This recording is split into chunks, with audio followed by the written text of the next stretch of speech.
So I don't know. Do you want to? Maybe you can, help the viewers out as to what actually happened with you and what's the guy's name again? Wingfield. Wingfield, yeah. Wingfield, Yeah, Winger, he was a tough nut. But no, I mean, obviously, being in the minors there and being in the United League at that time, everybody was, would always talk about how they had the connections with the mafia and all the different things that went on with with the goalie pads and the crazy trainer. Like that guy was fucking nuts. Like just a loon. Like what you see on TV. Like he plays it up a bit, but he was just a fucking absolute loon. Yeah. I mean, I think the big thing was those fights, like that one in particular. But in that game we had 3 fights in the one game, and that was actually a Boxing Day game. And with a little, my nose got broken the second fight there, as you saw. And he caught me with one, missed my entire face, and cracked me with a thing, and just cracked my nose, and she was bleeding pretty good.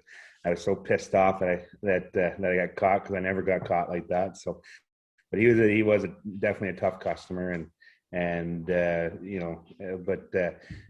those fights, actually, that was the year that I got my call to the American League, and I think I had 35 majors that year, and I was doing everything I could to get noticed. And obviously, with him being the guy who he was, and I think he played in Syracuse the year before, and he had some stints in the American League for quite some time and had a reputation. I knew I had to make a name for myself that way, and so I kept asking him. And the first fight I asked him, and Winger was a pretty good guy that way, and I know they pump him up a bit in the show, but he was respectful, as long as you were respectful with him, like anybody else. Like I was the same way. If someone did me wrong, they're gonna get her back, kind of thing. So, in the second fight, of course, he wanted to go again because I won the first fight, and he won the second, and I was pissed off. And I remember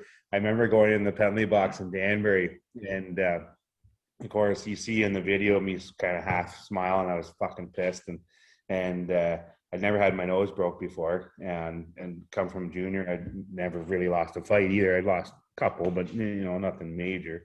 And I sat in the penalty box in pro. Everybody, they had the guys with their suits on that open the doors with the big crest that at that time was the UHL, and I could feel the blood clot from my nose coming out of my mouth, and I had no place to spit it, so I spit it on the floor in the penalty box. And I just remember the little old guy took a look. He started gagging.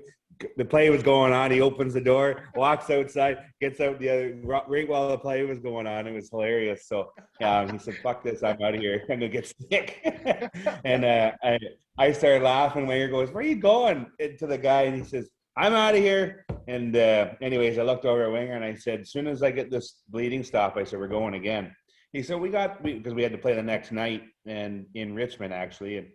And he said, "Well, we play tomorrow." And I said, no, we might. Hey, I don't get too many hat tricks. I said, "Let's make this a three and out." So he said, "All right, whatever."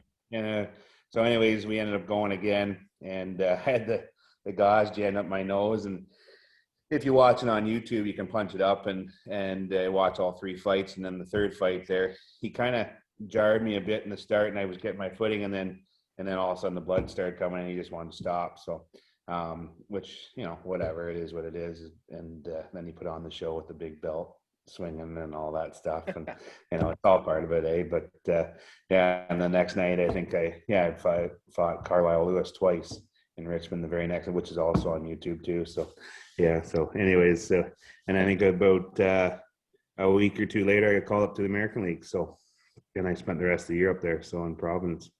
Oh shit!